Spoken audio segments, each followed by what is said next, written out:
So for those involved in more advanced structuring in terms of wealth planning, tax planning, and so on, it's important to understand the network of European territories and dependencies.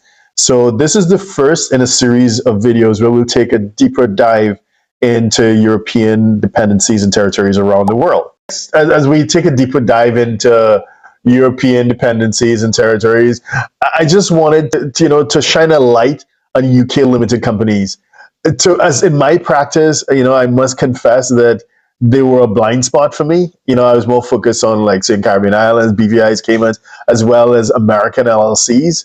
But since you have kind of educated me on the benefits of UK limited companies, I see them as a hidden gem. Do you want to comment on them? So yeah, I've actually got some more news for you on that.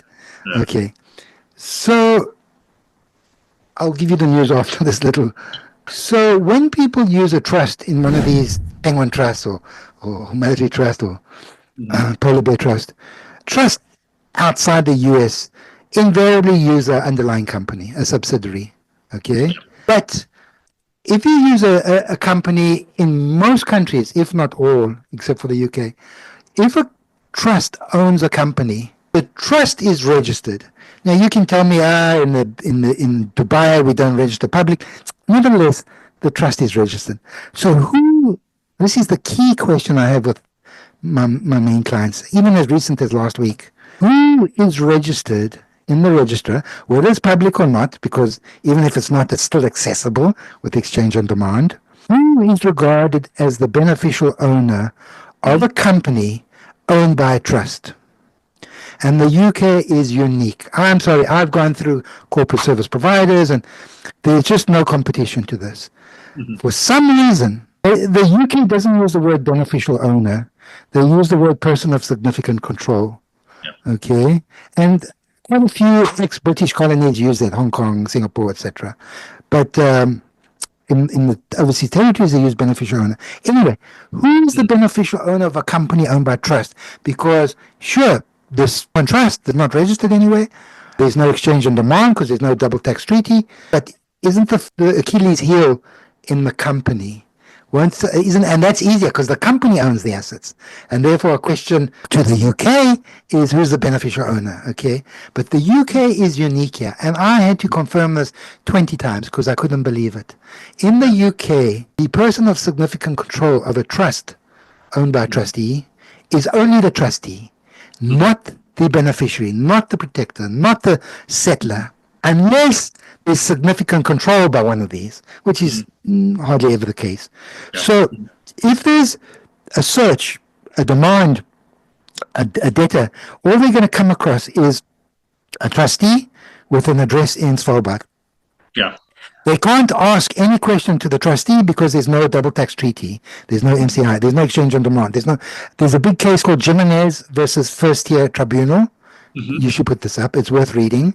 The UK says HMRC are allowed to ask extraterritorial for the tax position of taxpayers. And being an owner of a British company is a taxpayer.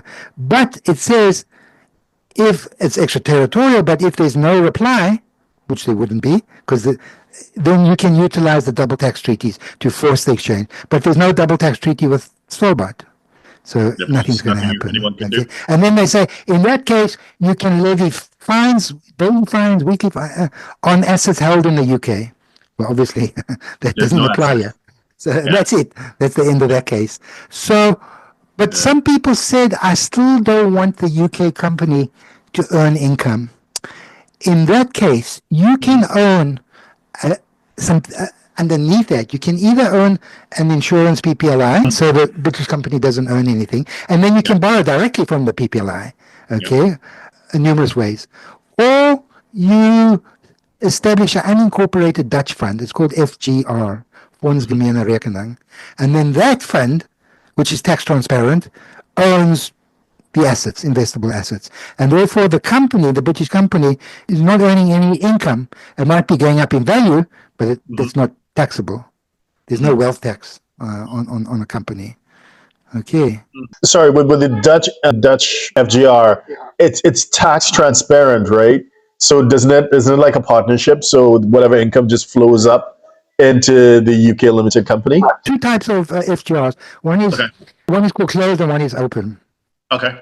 Open means anybody else can come in. Closed is no more investors from the beginning. It's easy to set up. I've got all the prescription and documents needed to do. It's done in an hour. And so one of the laws of a FGR, fund for joint account, is you must have two investors. But if you've got a trust that is the ultimate owner, and the trust has got two beneficiaries, then you qualify for the joint ownership. I see. Okay. So it flows from the FGR through the UK limited to the beneficiaries of the trust? Yes, the tax liability. The tax. And no reporting, so you take that, what that means.